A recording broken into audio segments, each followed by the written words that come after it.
Corinne Perron-Magnon, bonjour. Vous êtes notre première invitée sur ce plateau Web TV dans cette journée du MEDEF. Je suis ravi de vous recevoir.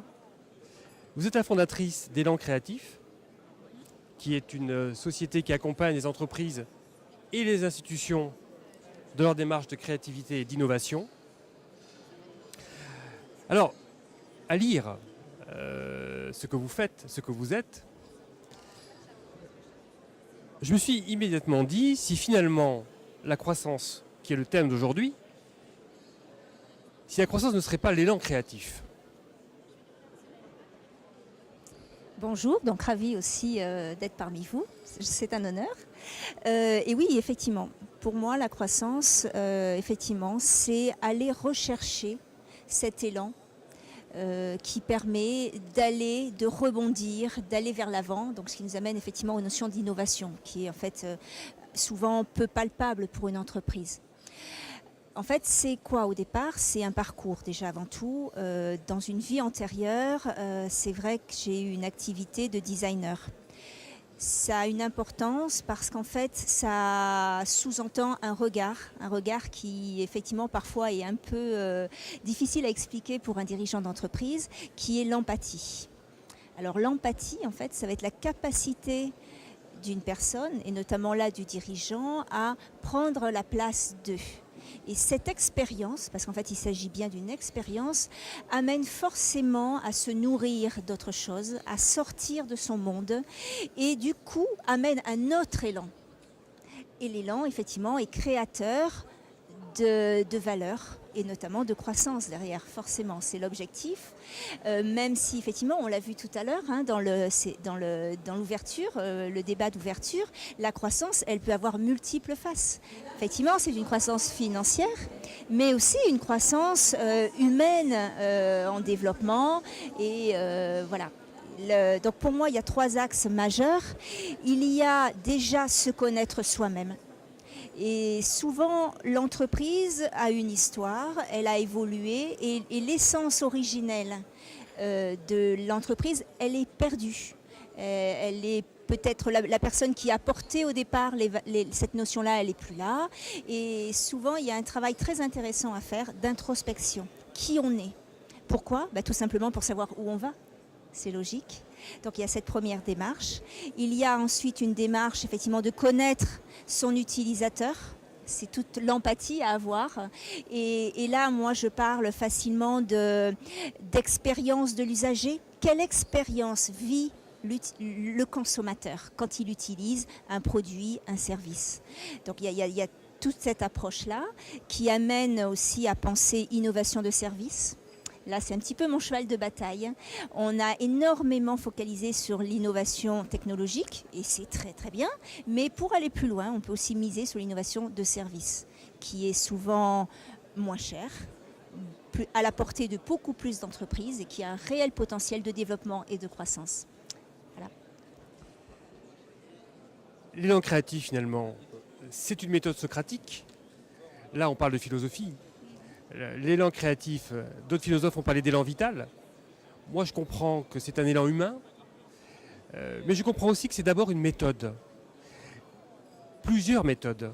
Quelles sont vos méthodes? Alors effectivement, il m'a paru important d'apporter quelque chose de structuré et de structurant à l'entreprise. Et j'ai en fait au cours de mes pérégrinations, notamment aux États-Unis, découvert la stratégie Océan Bleu. Blue Ocean Strategy pour les anglophones, qui apporte une méthode très précise, assez même didactique, déjà découverte de soi, découverte de l'autre et effectivement qui est l'utilisateur et se centrer sur ce consommateur ou cet acheteur. Des fois, c'est pas la même chose. Donc, en fait, du coup, on apporte quelque chose de très cadré. Ce qui m'a énormément plu dans cette méthode, c'est qu'on est dans une logique participative. On va faire participer toutes les équipes. Donc il y a aussi une appropriation. Moi, ça me paraît essentiel que les équipes s'approprient le travail qui est fait. Sinon, il reste au placard. Et puis, j'y mets aussi un petit peu de management agile, puisque c'est aussi quelques outils très simples, facilement mis en place. La mise en œuvre est très rapide dans les entreprises et ça apporte beaucoup de choses.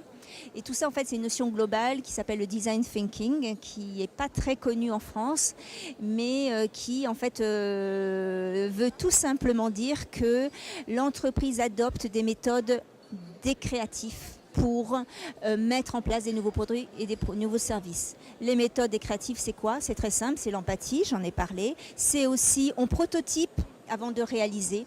On prototype, on teste auprès des gens, on a un retour d'expérience et on progresse comme ça par itération. Alors finalement, est-ce qu'on peut dire que l'élan créatif, pour rebondir sur le thème de la journée, c'est un processus d'innovation au service de la croissance? Est-ce cela?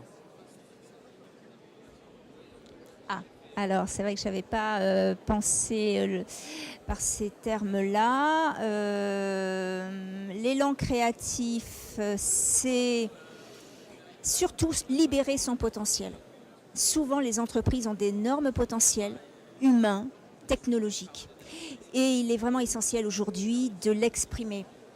Et pour ça, en fait, il faut sortir d'un environnement purement concurrentiel qui, en fait, donne un axe de lecture pour, en fait, essayer d'exprimer autre chose, faire différemment.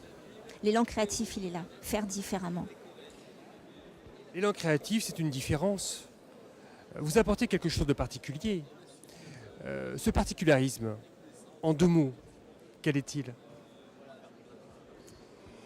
Alors, c'est travailler sur la valeur, je crois. C'est vrai que pour moi, l'innovation, effectivement, ça va être avant tout une innovation de valeur. Introduire une valeur dans un marché qui va être différenciante.